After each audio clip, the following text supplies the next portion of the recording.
Baik, perkenalkan nama saya Putu Dian Hatun Putri, NIM 18170512112. Nah, di sini saya akan menjelaskan mengenai pengertian rasio profitabilitas, tujuan dan manfaat rasio profitabilitas. Nah, jadi pengertian rasio profitabilitas menurut Kasmir dalam bukunya yang berjudul Analisis Laporan Keuangan, rasio profitabilitas merupakan rasio untuk menilai kemampuan perusahaan dalam mencari keuntungan. Nah, rasio ini juga memberikan ukuran tingkat efektivitas manajemen suatu perusahaan. Selanjutnya yaitu menurut Irham Fahmi dalam bukunya yang berjudul Kinerja Laporan Keuangan. Rasio profitabilitas ini mengukur kemampuan perusahaan menghasilkan keuntungan atau profitabilitas pada tingkat penjualan aset dan modal saham yang tertentu. Nah, jadi menurut Irham Fahmi dalam bukunya yang berjudul Analisis Kinerja Keuangan, rasio ini mengukur efektivitas manajemen secara keseluruhan yang ditunjukkan oleh besar kecilnya tingkat keuntungan yang diperoleh dalam hubungannya dengan penilaian maupun investasi. Nah, jadi semakin baik rasio profitabilitas, maka semakin baik menggambarkan kemampuan tingginya perolehan keuntungan perusahaan. Nah, jadi selanjutnya itu menurut Profesor Dr. Darmawan Syahrial dan Joman Purba, sarjana ekonomi MMAK, dalam bukunya yang berjudul Analisa Laporan Keuangan, rasio profitabilitas merupakan pengukuran kemampuan dalam memperoleh laba dan menggunakan aset pengukuran kemampuan atau modal perusahaan. Nah, dapat dipastikan bahwa semakin tinggi rasio ini adalah semakin baik karena laba yang diperoleh semakin besar. Nah, jadi kesimpulannya rasio profitabilitas ini merupakan untuk penilaian kemampuan perusahaan untuk menghasilkan keuntungan dalam penjualan aset dan modal saham. Nah, dapat juga disimpulkan rasio profitabilitas ini merupakan rasio atau perbandingan untuk mengetahui kemampuan perusahaan untuk mendapatkan laba atau profit dari pendapatan atau earning terkait penjualan aset dan ekuitas berdasarkan dasar pengukuran tertentu. Nah, jenis-jenis rasio profitabilitas dipakai untuk memperlihatkan seberapa besar laba atau keuntungan yang diperoleh dari kinerja suatu perusahaan yang mempengaruhi catatan atas laporan keuangan yang harus sesuai dengan standar akuntansi keuangan. Nah, selanjutnya yaitu tujuan rasio profitabilitas. Bagi pihak di luar perusahaan, terutama pihak-pihak yang memiliki atau kepentingan dengan perusahaan, tujuan penggunaan rasio profitabilitas bagi perusahaan maupun bagi pihak luar perusahaan yang pertama yaitu untuk mengukur atau menghitung laba yang diperoleh perusahaan dalam satu periode tertentu.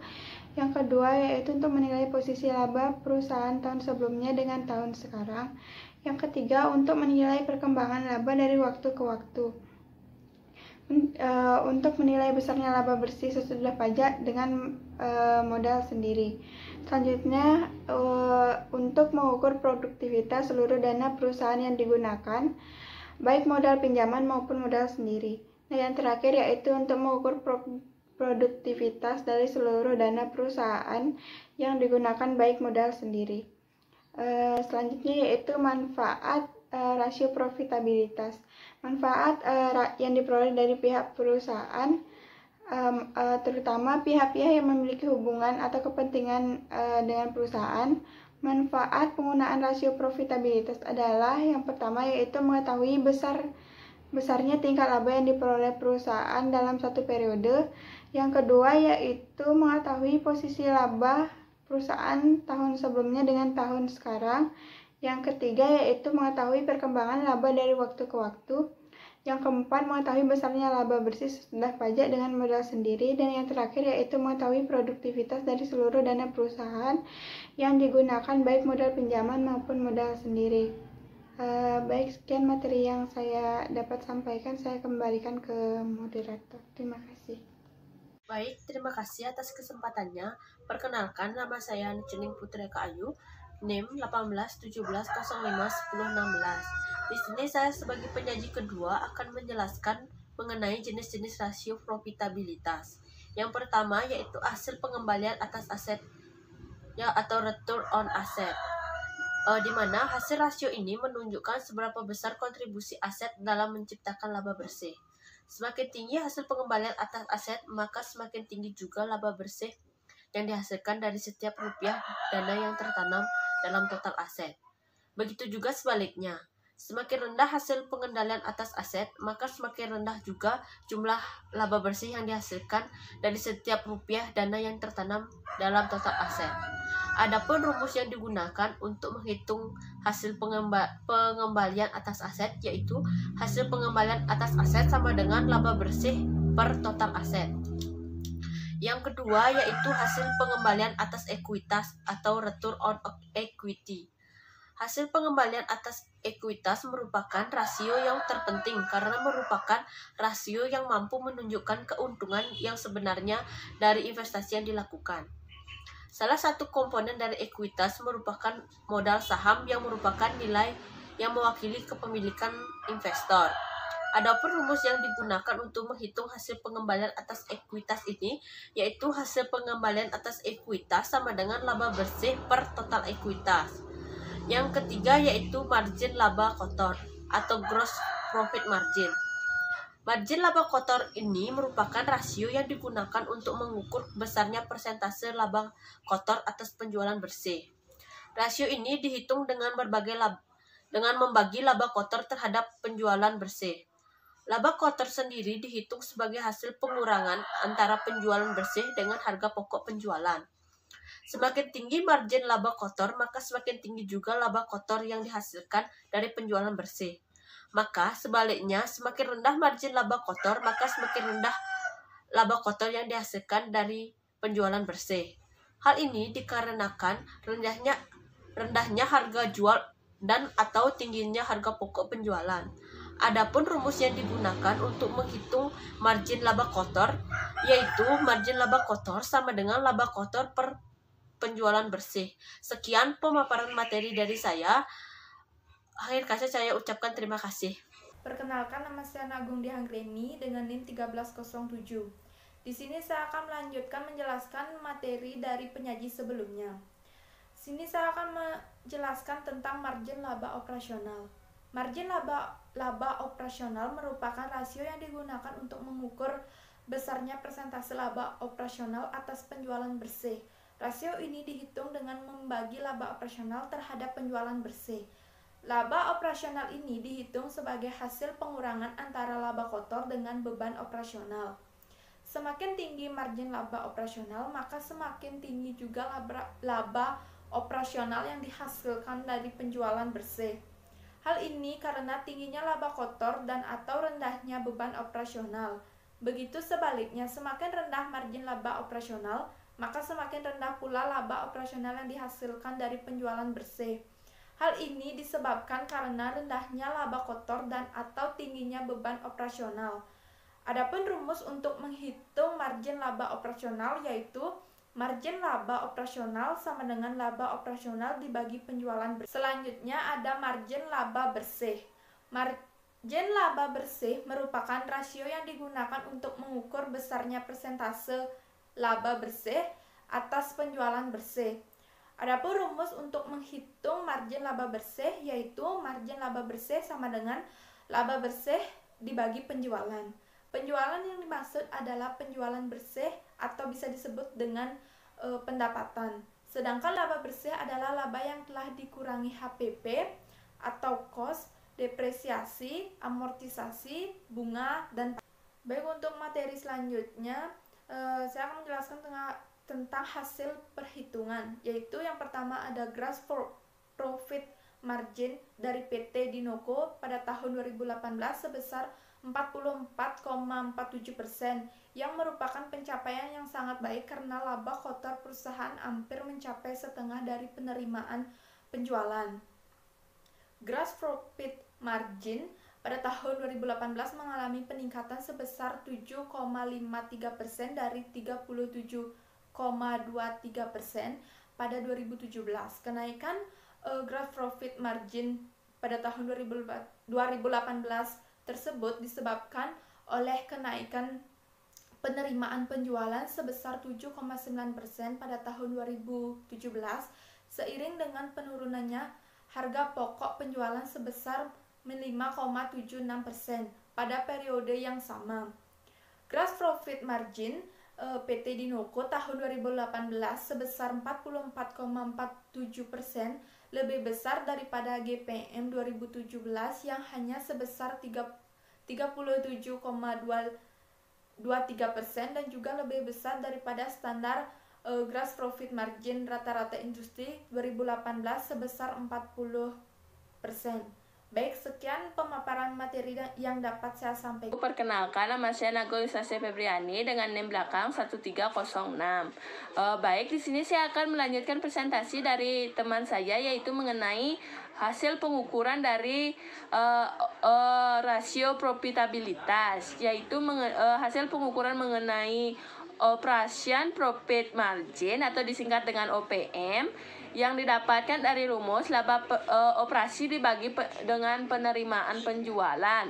Dan yang kedua, Net Profit Margin NPM, yang didapatkan dari laba setelah pajak dibagi dengan penerimaan penjualan. Dan yang ketiga yaitu Earning Power atau disingkat dengan EP, yang didapatkan dari laba operasi dibagi dengan total aset. Dan yang keempat yaitu Return on Asset, yang didapatkan dari laba setelah pajak yang dibagi dengan total aset. Dan yang kelima yaitu Return on Equity, yang didapatkan dari laba setelah pajak dibagi modal sendiri. Dan yang terakhir yaitu Working Capital Effectiveness atau disingkat dengan WCE, yang didapatkan dari hasil rumus laba operasi dibagi dengan aset lancar yang dikurangi dengan utang lancar. Baik, di sini saya akan menjelaskan satu persatu bagian tersebut, yaitu yang pertama Operation Profit Margin. Pada tahun 2018 profit margin perusahaan yaitu sebesar 19,21%. Besarnya beban setara dengan selisih antara GPM yang sebesar dengan 44,47% dan OPM-nya yaitu sebesar 19,21%. Namun OPM pada perusahaan pada tahun 2017 mengalami penurunan, yaitu sebesar 15,32% dan lebih besar jika dibandingkan dengan standar OPM rata-rata industri 2018 sebesar 18%. Perhitungan dari Operation Profit Margin, jika semakin besar akan semakin baik.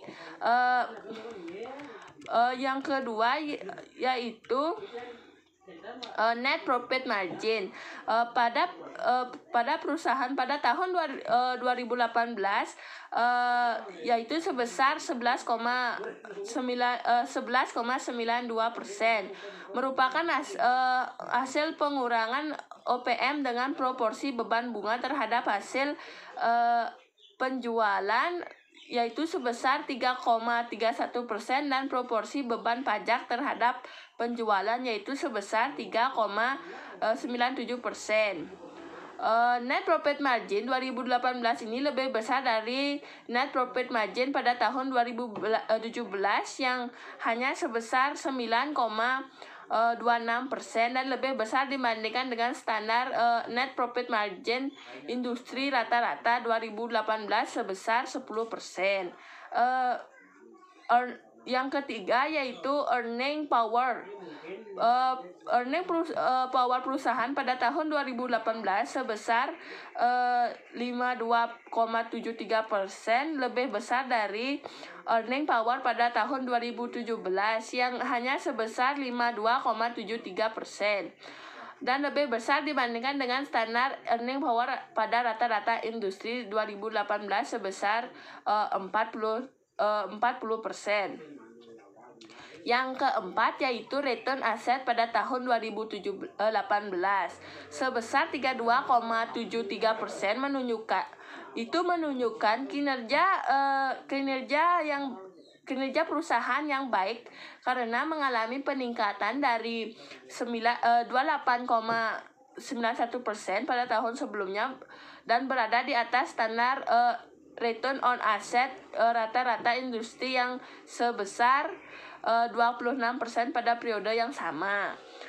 Yang kelima yaitu return on equity. Makin tinggi rasio ini makin baik. Artinya posisi pemilik perusahaan makin kuat, demikian pula sebaliknya.